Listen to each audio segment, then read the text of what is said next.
Asahan na natin ang malaking pagbabago na mangyayari dito sa San Miguel Beer. Natalo sila kagabi sa Hinebra at hindi maganda pinakita ng SMB. Nakita natin magmula nung second quarter onwards ay talagang lumamang na ang Hinebra at parang hindi na nakahabol talaga SMB. Hanggang 10, halos 10 points lang ang naabot nila at mukhang maraming problema itong lineup ng San Miguel ngayon. Una-una nakikita natin na talagang papalitan na itong import na si Jabari Narcis. Binigyan na siya ng pangalawang pagkakataon pero hindi pa rin nag-deliver. Kaya asahan natin na ito ipapalitan na talaga.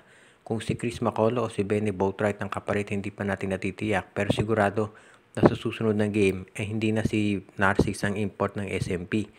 Pangalawa, may problema din dito sa lineup nila. Nakita natin na hindi na marami ng mga players ang hindi nagko-contribute.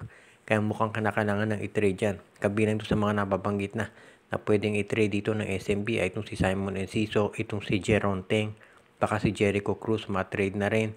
Si Chris Ross, kahit assistant coach yan, baka bitawan na rin ng San Miguel Beer. Pati si Simon Enciso at yung iba pa nilang mga players.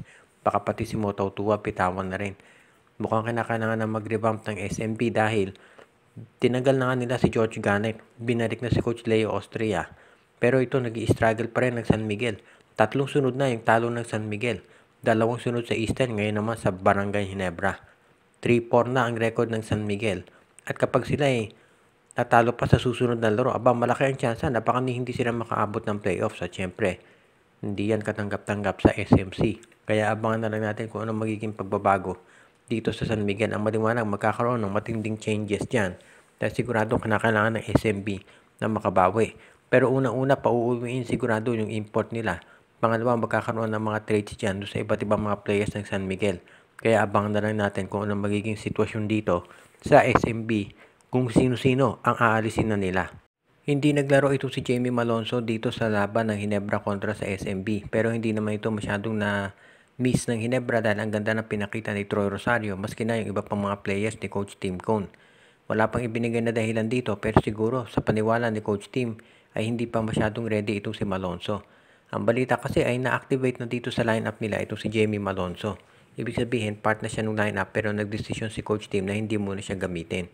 So, ibig nito sabihin, siguro sa next few games ng Ginebra, guaranteed maglalaro na si Malonzo.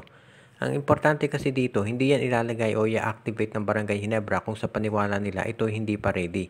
So, ibig sabihin ready na talaga ito si Malonzo. Siguro tumatiming lang ang Ginebra. At sa ngayon kasi maganda naman ang performance ng Barangay Ginebra. So, ibig sabihin, hindi na nila kinakailangan pa na dagdagan ng isa pang player at unti-unti nilang ibabalik si Jamie Malonzo. Kasi syempre, mahirap naman yung biglang mo nalang ipapasok si Malonzo lalo na at bago dyan si Troy Rosario. Baka masira pa yung chemistry nila. So, unti-unting palalaroin si Malonzo. Syempre, pag first game ni Malonzo, mga a few minutes lang yung gagamitin hanggang sa masanay siya ulit dito sa magiging role niya sa team. Kaya sa tingin ko, yan ang dahilan kung ba't hindi mo na ginamit si Malonzo dito sa game kontra SMB. Pero eventually, gagamitin din yan ni Coach Tim Cone, syempre. At alam natin kung gaano ka-importante si Malonzo dito sa Ginebra. Kung malakas na Ginebra ngayon, isipin niyo lalong lalakas yan pag nandiyan na ito si Jamie Malonzo. At of course, ito si Isaac Go, babalik na rin. Kaya sa tingin ko, magiging isang team to beat talaga itong Barangay Ginebra dito sa Commissioner's Cup. Lalo na at ang ganda talaga ng pagka-fit dyan ni Troy Rosario.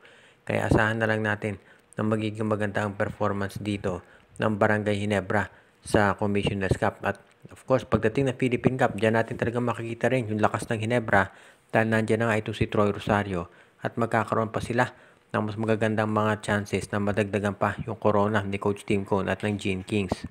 Dahil natalo ang San Miguel Beer, matunog na ang balita na baka ito ay magkaroon ng revamp. At ang tanong ng Magnolia Chicken Templados naman, bakit palaging sa San Miguel at Ginebra na lamang ang nagiging usapan dyan? Dahil konting struggle lang ng San Miguel Beer ay magkakaroon na kaagad-agad ng revamp. Pero dito sa Magnolia na 6 na seasons na hindi nagkakampiyon, bakit parang halos walang pagbabago? Tandaan natin, itong San Miguel, kailan lang nanggaling sa finals yan kontra dito sa Meralco kung saan sila natalo at kailan lang nanalo sila ng kampyonato. Natatandaan ninyo, ito si George Gallant, si Benny Boatwright ang nanguna dyan. Pero ngayong nag-i-struggle dito sa Philippine Cup, may revamp na kaagad na balita. So bakit sa Magnolia hindi ganyan? Dahil dito maraming fans ng Magnolia nagsasabi panahon na siguro talaga na parang dapat maging independent team na itong Magnolia. Kung nyo maalala, itong Magnolia, Pure Foods Hotdogs dati yan. At hindi naman yan under sa SMC. Ang may hawak niyan dati ay yung mga Ayala. At maganda naging rivalry noon ng San Miguel Pure Foods at ng Pure Foods at Ginebra. Pero ngayon nakita natin na nagkakaproblema na talaga dito sa lineup ng Magnolia at kinakailangan na magkaroon ng major changes para sila ay mas lumakas pa. So ngayon yan ang makikita natin dito na kailangan ayusin talaga sa Magnolia. Pero ang tanong yan ba ay gagawin ng SMC? Marami tayong pwedeng masabi dyan na pwedeng mangyari. Pero sa tingin ko itong Magnolia Chicken Templados talaga, malabo yung chance na yan ay maging independent team. Hindi naman yan syempre ibebenta ng SMC dahil malaking produkto ang Magnolia at ang Pure Food. So hindi nila yan ibebenta. Ngayon, yung kuponan mismo sa tingin ko hindi rin nila yan bibitawan. Unless maganda talaga offer. Pero yung mga fans ng Magnolia sa totoo lang marami nang may gusto na bitawan talaga sila ng SMC. Dahil baka at least doon makakuha sila ng chance na ma-improve yung lineup at makapagpalit na ng coach. Kaya sa ngayon, yan na lang abangan natin dito sa Magnolia sa SMC kung kailan nila papalitan si Chito Victolero. Sanabi nitong si Danny Ildefonso na ito raw si Justin Baltasar ay parang ito nang si Junmar Fajardo noong siya ay bata pa. Ibig sabihin, nandyan yung potential nitong si Justin Baltasar na maging parang isang Junmar Fajardo. Hindi natin sinasabi na mananalo to ng 8 MVP so ng kung ano pa man. Ang sinasabi natin, yung skill set ni Baltasar ay parang katulad ni Junmar at yung kanyang willingness na matuto ay parang si Junmar Fajardo. Alam natin na nung si Ildefonso ay nandito pa sa San Miguel, siya ang naging mentor nitong si Junmar at nakita naman natin na naging improvement sa laro ni Fajardo. Kaya sa tingin ko magiging maganda rin to para dito kay Justin Baltasar lalo na at nandyan si Danny Ildefonso sa Converge. Kaya sa tingin ko magiging okay ang resulta nito para dito sa Converge Fiber Xers. Lalo na at mini-mentor nga ni Danny Ildefonso itong si Justin Baltasar. So sa huling game ng Converge, nag-breakout na ito si Baltasar. Nakita natin naka 16 points na. At umaasa tayo na mas lalo pang gaganda ang laro nito sa mga susunod niyang performance. Kaya abangan na lang natin kung anong magiging sitwasyon dito para kay Justin Baltasar. Dahil syempre sa Converge ngayon, kung titignan ninyo yung mga laro nila, nakafocus yung opensa dito sa mga wingmen. Partikular na dito kay Jordan Heading, Alex Stockton at kay Shonny Winston. Pero sa ngayon pagdating ng Philippine Cup, asahan natin na baka magbago yan at mapunta na ang focus dito sa kanilang big men na si Justin Arana at Justin Baltasar. Pati na itong si Pau Habillonar.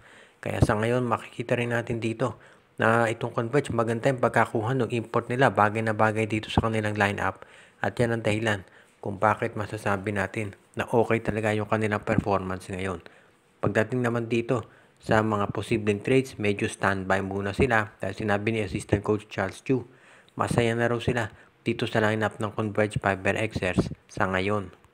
Shoutout kay Joseph Pineda, kay Edwin Carmona Jr., Ireneo Salangsang, Jonel Alago at Celino Valles family, Joshua Giray Espejo at Rosales family, RG Bueno at Dalina family, Anthony Alon family, Katsakino Dukusin, Dalmacio de Guzman, Malyari Mascarinas, kay Dexter Domer, kay Enju, binabati din natin si Alicia Garcia, si Michael D, at ang iba nating mga regular na mga viewer.